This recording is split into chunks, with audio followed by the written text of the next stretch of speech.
Hello everyone, Chris here, pointing for United People's TV, with another weekly loan watch for you. Now apologies if I'm a bit rusty this week, I am recovering from a cold, it's a shocker actually, so I hope it doesn't disrupt the loan watch too much for you this week. Let's start with Cameron Borthwick-Jackson at Wolves. Now, still under caretaker management at the weekend, Wolves faced Derby County, and both teams were in dire straits in the Championship. So they both needed 3 points. Cameron Borthwick-Jackson started at left back for the second game in a row, which is great. It means he's getting lots of game time. But the trouble is he's not playing particularly well at the minute, and neither is the Wolves back four. And they were 2-0 down at half time, and then they lost 3-2, so they got back into it a bit, but it was too late. And you know, conceding 3 goals, no defender wants that against their name. So I think the way I see it with Cameron Borthwick-Jackson is he started the season superbly, and then that break where he wasn't being played for about 3 weeks, I think. He wasn't anywhere near the squad. I think that's really knocked his confidence. I think any momentum he had earlier on in the season just got cut down and stopped by that break, and now he's having to rebuild his form. So it's just a tricky time for him at the minute. It's a tricky time for Wolves. Although they've taken a step to rectifying it by appointing Paul Lambert as their new permanent manager. And I think Paul Lambert's a great choice. I mean, he did wonders with Norwich, getting them promoted several times. He did quite well at Aston Villa when, because that club's in dire straits in terms of how that's run. And he still managed to do well with them.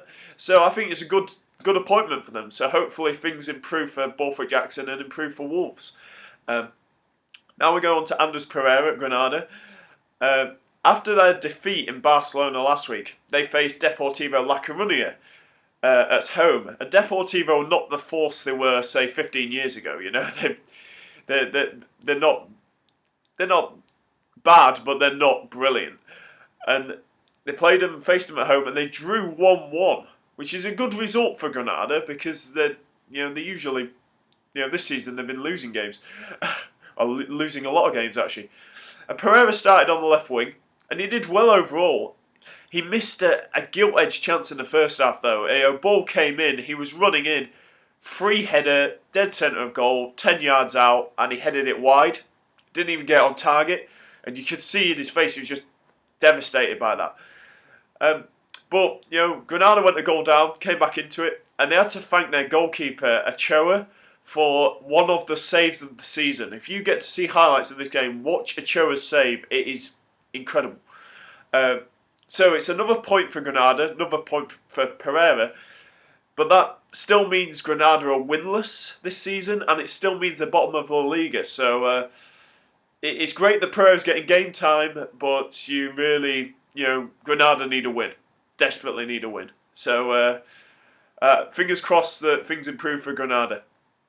Now we're going to Adnan Januzaj at Sunderland. Sorry about this. Adnan Januzaj at Sunderland. He was an unused substitute at the weekend, and Sunderland, like Granada, desperately needed a win. Were winless this season. They travelled down to Bournemouth, which is a tricky place to go and get a result, and they actually won 2-1 with 10 men, which is a great result for Moisey.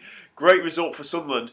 But Adnan Januzaj stayed on the bench the whole time. He watched from the sidelines, so he wasn't included this week. But a much-needed result for Sunderland, and hopefully, on the back of that, that will will that kickstart their season? Who knows? But we'll wait and see on that one. That's all I've got time for Loan Watch this week. I'll see you in a couple of weeks' time because there's the international break now.